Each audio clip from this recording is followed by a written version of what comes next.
ముఖ్యమైన హామీలంటూ ఇంకా ముందుకు పోదామా అని ఏం చెప్పాడు? 87,612 కోట్ల రూపాయలు. మళ్ళీ చెప్తా ఉన్నాను, 87,612 కోట్ల రూపాయలు రైతు రుణాల మాఫీ అన్ని కూడా మొదటి సంతకంతోనే మాఫీ అన్నాడు. బ్యాంకుల్లో పెట్టిన బంగారాన్ని విడిపిస్తానన్నాడు. బ్యాంకుల్లో పెట్టిన బంగారం రావాలి అనంటే బాబు రావాలి అన్నాడు. నా రైతన్నలు 2014లో ఈ మాటలు నమ్మి చంద్రబాబును ఓటు వేసి గెలిపించారు. ఏమైంది మళ్ళా? ఏమైందక్క తర్వాత? ఏమైందన్నా తర్వాత? గోవింద గోవింద.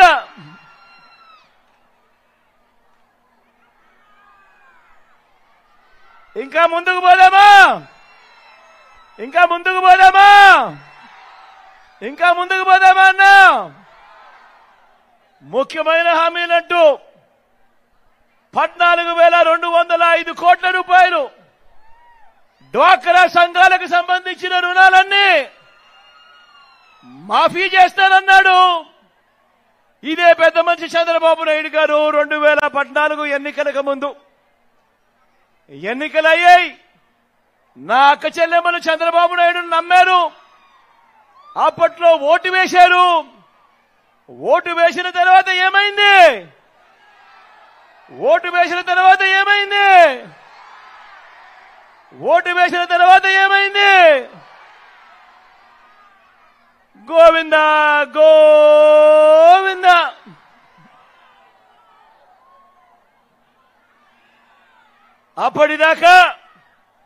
అప్పటిదాకా ఇస్తా ఉన్న సున్నా వడ్డీ కూడా గోవింద గోవింద.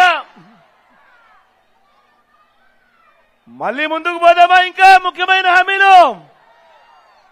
ఇదే చంద్రబాబు ముఖ్యమైన హామీలు గుర్తున్నాయా? గుర్తున్నాయా అన్నా?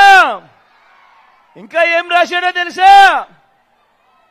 ఇంకా ఏమి రాశాడు అనంటే, ఆడబిడ్డ పుడితే మీ బ్యాంక్ అకౌంట్లలో 25,000 రూపాయలు డిపాజిట్ చేస్తాము అని అన్నాడు ఎన్నికలకు ముందు. ఎన్నికలయ్యాయి. నా అక్క చెల్లెమ్మలు వాళ్ళ కుటుంబాలన్నీ కూడా చంద్రబాబు నాయుడు గారిని నమ్మారు. నమ్మి చంద్రబాబు నాయుడు గారికి ఓటు వేశారు.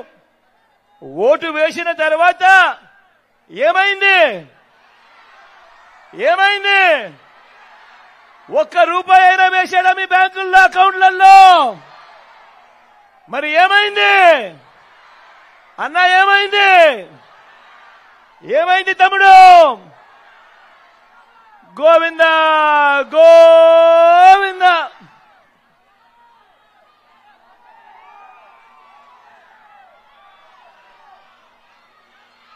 మహాలక్ష్మి పథకం కింద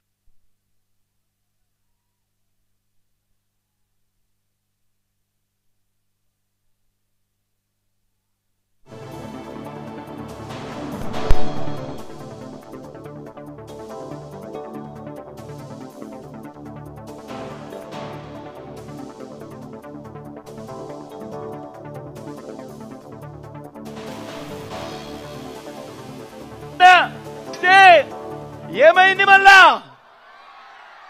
ఏమైందక్క తర్వాత?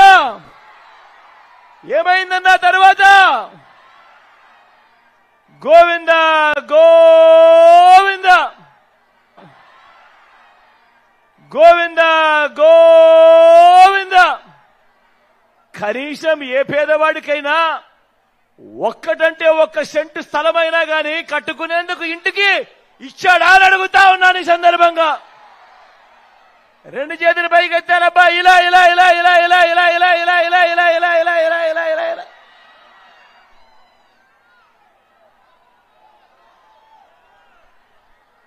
హైదరాబాదు 10 ఏళ్లు ఉమ్మడి రాజధానికి పోయి మన ఉమ్మడి రాజధాని గోవింద గోవింద. బాబును నమ్మి ఓటు వేసినందుకు ఢిల్లీతో రాజీ